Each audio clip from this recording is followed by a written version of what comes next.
নমস্কার বন্ধুরা, welcome to Shampa's kitchen. আজ আপনাদের সাথে শেয়ার করব সবচেয়ে সহজে সেরা স্বাদের গাজরের হালুয়ার রেসিপি। সাথে থাকবে কিছু টিপস অ্যান্ড ট্রিক্স যা গাজরের হালুয়ার স্বাদ দ্বিগুণ করে তুলবে। তাহলে চলুন শুরু করি। সবার প্রথমে নিয়ে নিয়েছি 500 গ্রাম গাজর। সারা বছর বাজারে গাজর পাওয়া গেলেও শীতকালে কিন্তু এই লাল গাজরগুলো বাজারে কিনতে পাওয়া যায়, আর এই গাজর দিয়েই গাজরের হালুয়াটা সব থেকে ভালো তৈরি করা যায়। এবারে এগুলোকে পিল করে নেব। গাজরগুলোকে আগে ধুয়ে নিয়ে তারপর এভাবে পিল করে নিতে হবে। যদি একান্তই লাল গাজর না পাওয়া যায় তাহলে কিন্তু অরেঞ্জ কালারের গাজর দিয়েও আমরা একইভাবে গাজরের হালুয়া তৈরি করতে পারি, সেক্ষেত্রে কালারটা অন্যরকম হয়। সবটা পিল করে নেওয়ার পর মাথার দিকটা কিছুটা অংশ কেটে বাদ দিয়ে দেব। গাজরগুলোকে পিল করার পরে একদম লাল লাল রঙের দেখতে হয়েছে। এই গাজরগুলো কিন্তু অরেঞ্জ কালারের গাজরগুলোর তুলনায় একটু মিষ্টি বেশি। এবার এটাকে গ্রেট করে নেব, তার জন্য মাঝারি সাইজের গ্রেটারটা নিয়েছি, মানে একদম মিহি যাতে গ্রেটারটা না হয়ে যায়, তাই জন্য আমি এই গ্রেটারটা নিয়েছি। এবারে সবকটাকে ভালো করে গ্রেট করে নিতে হবে।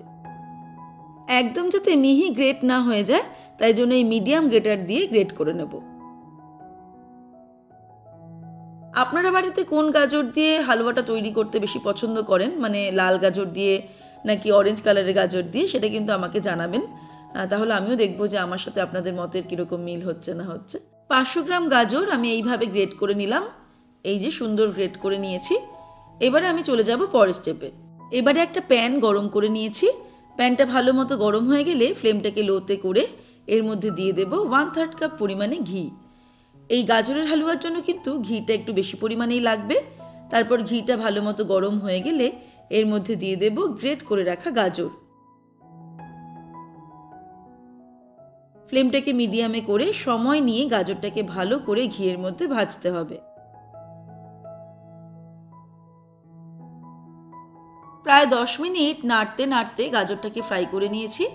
এখন দেখতেই পাচ্ছেন যে গাজরটা কিন্তু একদম মজে গেছে, মানে একদম নরম হয়ে গেছে, গাজরটা ভালো মতো সিদ্ধ হয়ে গেছে। এই সময় এর মধ্যে কিছু ড্রাই ফ্রুটস দিয়ে দেব। প্রথমেই দিয়ে দিচ্ছি কাজু বাদাম। কয়েকটা কাজু আমি কুচিয়ে নিয়েছি, সেটা দিয়ে দিলাম। কিছুটা পরিমাণে দিয়ে দেব পিস্তা কুচি, আর দিয়ে দেব কিছুটা পরিমাণে কাঠবাদাম বা আমন্ড কুচি। এবারে সব কিছুকে আবারও নাড়তে নাড়তে 2 মিনিট মতন ফ্রাই করব, যাতে ড্রাই ফ্রুটসগুলো একটু ভাজা ভাজা হয়ে যায়। তবে আপনারা চাইলে আলাদা করে ঘিতে ড্রাই ফ্রুটসগুলোকে ভেজে নিয়েও এর মধ্যে অ্যাড করতে পারেন। এই ড্রাই ফ্রুটসের সঙ্গে সঙ্গে এক মুঠো কিশমিশও এর মধ্যে অ্যাড করে দেব। তারপর সবকিছুকে মিনিট 2 ফ্রাই করে নিয়ে ফিরে আসছি।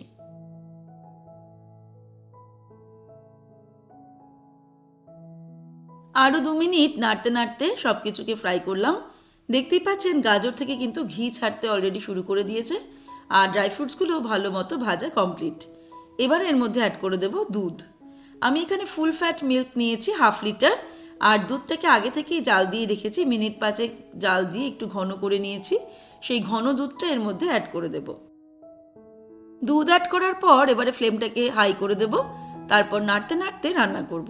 শীতকালে আমরা বাড়িতে এই গাজরের হালুয়া কিন্তু একবার দুবার করেই থাকি, আর তাছাড়াও কিন্তু শম্পাস কিচেনে বেকড গাজরের হালুয়া আর গাজরের পায়েস এই রেসিপিগুলো অলরেডি শেয়ার করা রয়েছে।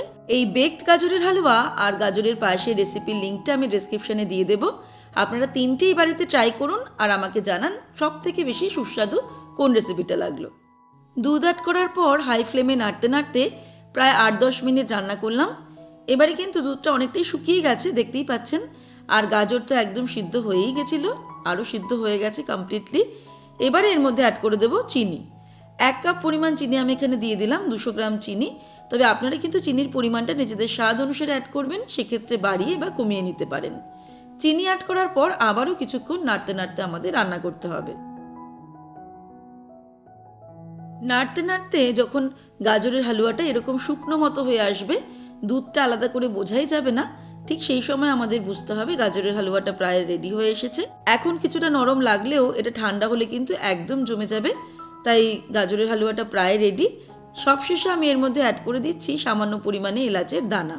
ছোটো এলাচের গুঁড়োও দেওয়া যেতে পারে, আমি এখানে দানা দিয়ে দিলাম। তারপরে ভালো করে মিক্স করে নিয়ে ওভেনটাকে অফ করে নেব। ব্যাস, একদম সহজভাবে গাজরের হালুয়া তৈরি। রাতের ডিনারে বা যে কোনো অনুষ্ঠানে ডেজার্ট হিসেবে কিন্তু গাজরের হালুয়ার কোনো তুলনাই হয় না। আপনারা এইভাবে একবার বাড়িতে ট্রাই করে দেখুন।